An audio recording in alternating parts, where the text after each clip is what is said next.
Welcome to Rated Radio Plus. I'm your host, Shane Wyndham. This is Lil Yachty versus Young Thug. Let's dig in.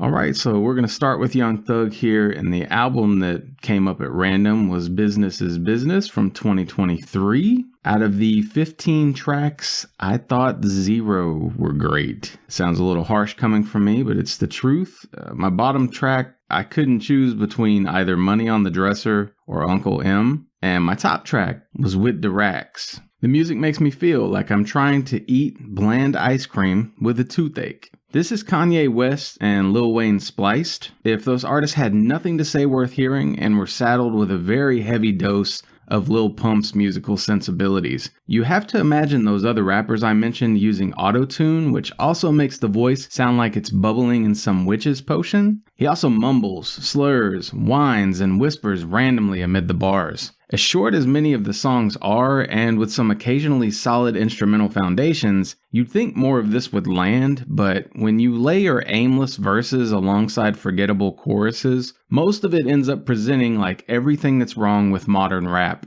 I found the inclusion of Pac's "expect me" quote here to be especially egregious because Shakur almost certainly would have his name nowhere near this album.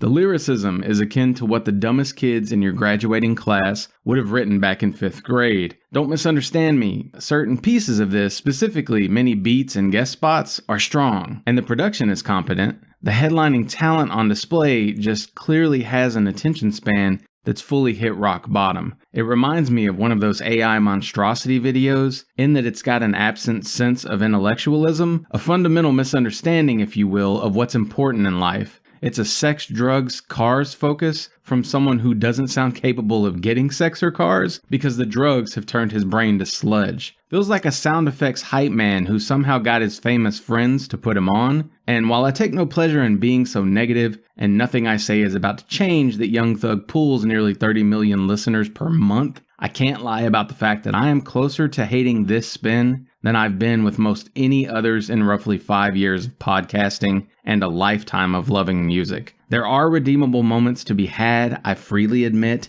and I could see enjoying the musical side of some of it as background stuff while higher than a kite. On the whole, however, it's the equivalent of trying to interview someone in a fancy club while they keep hitting you with answers like, "Prrr, whoo, good pussy sus." And I'm happily walking away from said experience with nearly nothing of substance to offer you, happy because I have better things to do with my time than listen to stuff like this. Let's take a break.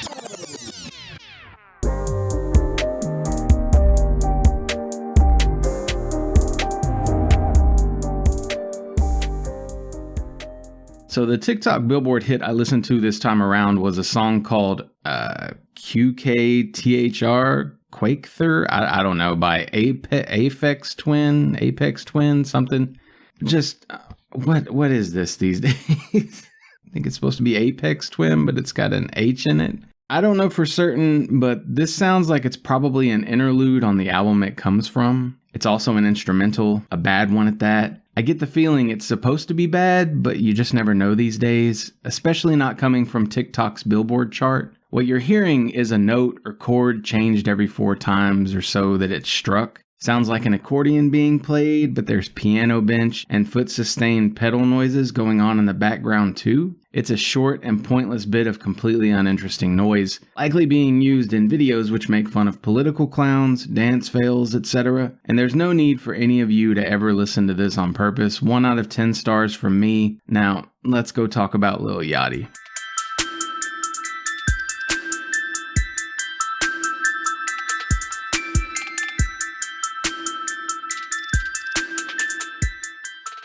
Lil Yachty's Let's Start Here from 2023 is the album I'm going to be talking about here. It's on my list of albums to hear, thanks to my buddy Lyndon, who will soon be on the main show, so stay tuned for that. Anyway, as for the album, Let's Start Here. There were 14 tracks here, of which I thought 10 were great. That means I gave it a rating of 7 or better on the 10 scale. My bottom track was Running Out of Time. And my top track was the Black Seminole. The music makes me feel like I copped a rap album from 100 years in the future. Take the experimental jazz funk beats of musicians like Prince, toss in the floaty instrumentation of artists like The Weeknd and Pink Floyd, then imagine yourself in a rap lyricist's dream that's taking place in a land of underwater sunshine, the likes of SpongeBob's own Bikini Bottom.